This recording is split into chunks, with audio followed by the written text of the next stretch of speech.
Hi everyone, this is Miss S doing an instructional video on Lesson 410, Southern Ways. This lesson is kind of the mirror image to 409, Northern Ways, but instead of talking about the changes and common characteristics of the North, we're going to be talking about the changes to and the common characteristics that developed in the South between the 1820s and the 1850s. Okay, so that's what we're going to be focusing on here. The major difference between North and South is that the North was more industrial and the South was based on agriculture. And here's where the big difference comes in, the big change for the South comes in. Eli Whitney invented the cotton gin, and the cotton gin took seeds out of the cotton and allowed cotton to be cleaned much quicker, thus allowing people to produce more cotton to send to market, which meant a lot more money. So instead of hoping to reduce the reliance on slavery, that Eli Whitney had hoped that the cotton gin would alleviate the need for slaves, or at least reduce it, it turned out that it sped up the demand for cotton and turned cotton into king in the South, or the predominant or main cash crop in the South. So Eli Whitney's invention really changed things. So for our goal for this lesson is to recognize major economic and social characteristics of the Southern states between 1820 and 1850. Now our our pages to read in this lesson are 316 to 324.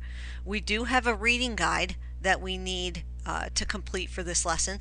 Please make sure that from the lesson slide number 3 that you print off your reading guide, you download it, save it to your computer, print it, and then record your answers as you go through and read. You probably will need to write them down on a printed version. I don't think you can type on most of them. Okay, so make sure that you are doing that while you read. That's the first step. And I'm going to go ahead and bring you through the pages of the textbook that you're going to see for this particular lesson.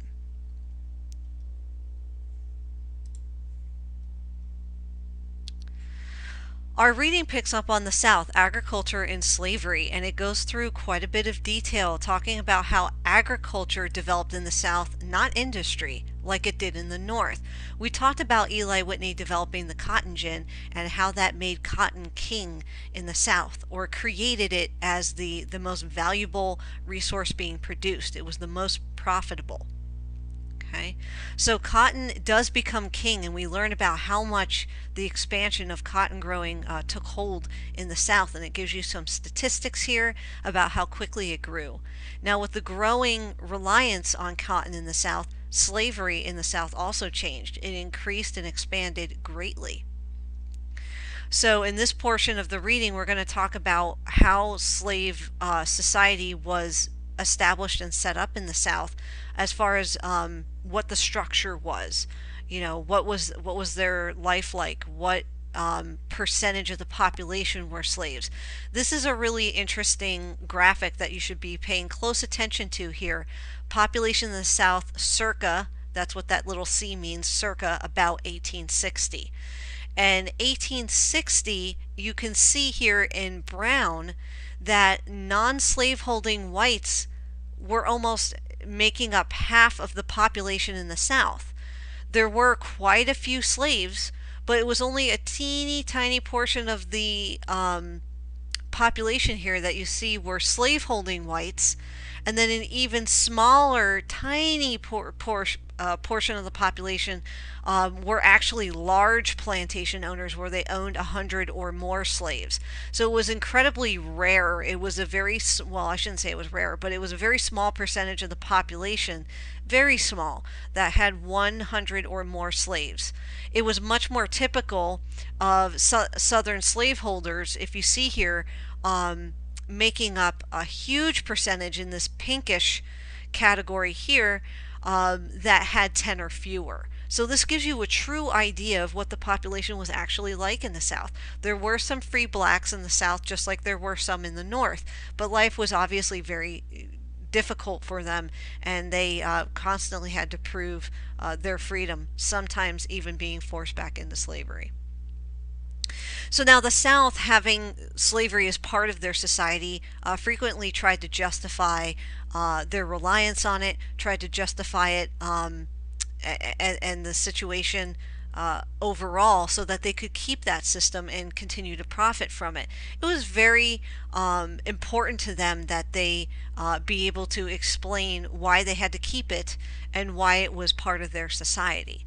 We can even take a different look here. Instead of taking a look at the charts and circles up here on the left page on 218, we can take a look at a map on 219 and take a look at the distribution of slaves.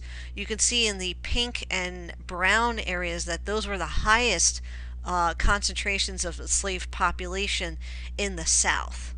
And those are areas where it was usually the reliance on cotton was very heavy. So that was throughout the Deep South, where the climate was basically prone to allowing you to grow cotton. Okay. In the other areas, these light green areas, slavery was there, but it wasn't quite as predominant. The population percentage of slaves, in retrospect to the rest of the population, was much smaller. So you can see that South Carolina, Georgia, Alabama, Mississippi, Louisiana, parts of Florida and Texas were very reliant on slavery, and thus would really be concerned about keeping slaves in their role in the slave system. If there were ever to be an uprising, for instance, in a state like South Carolina, they would have quite an issue on their hands, considering that the white population was outnumbered. So that was always a major concern of theirs. Now, this portion of the reading, once you get to 320, is going to focus on slave life and culture in the South. Now, when you're reading in your textbook, you should always be doing what I'm doing right now and kind of just taking a survey of what's available. Okay, just taking a quick survey of what the headings are, what you're going to be reading about, and assessing your own previous knowledge. Do you know something about what slave life was like in the South at the time? Do you know very little? If it's something you're going to know very little about or have not learned much about, you're going to have to pay close attention. It also helps you find out where those answers are on your reading guide. So if you know the question pertains to slave life, you're probably going to want to look for a heading that indicates that that portion of the textbook is talking about slave life. It helps you find the answers a lot more quickly and organize your thoughts into chunks. It doesn't do anybody any good to do all the reading all together and try to memorize it before you go into a quiz.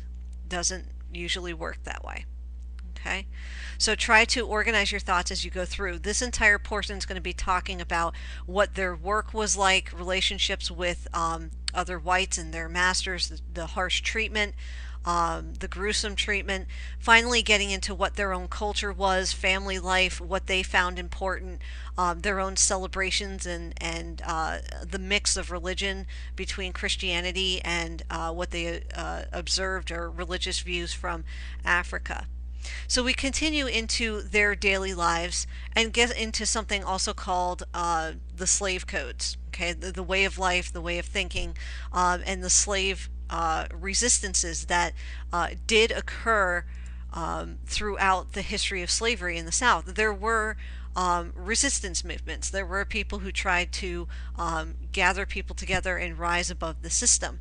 Very difficult considering how set up and established slavery was, but it did exist. Finally, we start to get into the underground movement, or the Underground Railroad movement.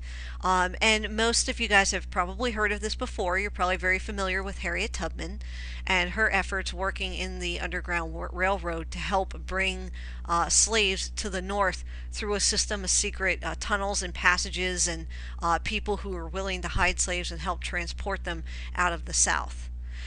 But a continued problem for slaves would be that at some point it would become the law that if a escaped slave was found in the North, they would need to be return to the South, and we'll talk about that in the future. But this is the start of that movement to try to end slavery and work towards abolition. Abolition is the movement or the thought and idea of freeing slavery or ending slavery. Okay. So that's where your reading for this lesson is going to end. You're going to come back into your lesson once you've read and completed your reading guide. Remember to identify anything that you were confused on so that you and I can go over it in office hours together. So let's take a look at the activity that you have for this lesson. It's comparing life in the North and in the South. And what you're going to do with this activity is you're going to use what we call a Venn diagram. The North is one circle, the South is a second circle. So anything on the left that applies to the North, you would put that particular aspect in the North circle, the North portion of the circle only. Okay, so let's see here. Immigrant labor was largely something that happened in the North. If you move it to the correct area, you're going to hear a chime that tells you that it's correct. Now, if you want to locate what was predominantly part of the economy in the South, agriculture was a huge part of it. Okay, but King Cotton, you can see how it'll go straight back. Agriculture didn't stick there because agriculture wasn't only in the South, but King Cotton was the focus in the South. Okay, so that one did stick. Now I'm going to try agriculture again, and maybe it goes for both, and there you'll see that it'll stick for both.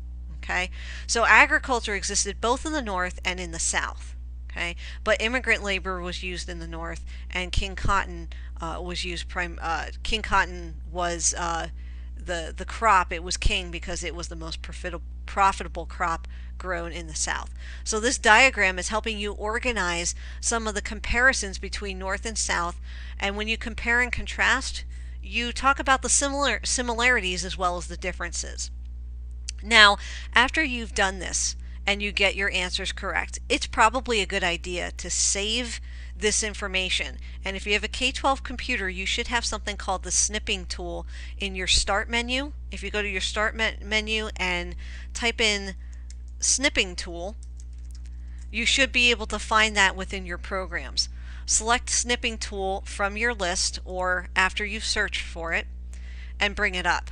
One of the things that you can do here, and this is just a suggestion, you don't have to do this, but you can save that as a screenshot and hold on to that information to refer to when you do your 411 writing assignment, compare, contrast, and predict, which is going to be all about comparing the North and the South, talking about their similarities and differences, and then thinking about considering if the West was more like the North or more like the South.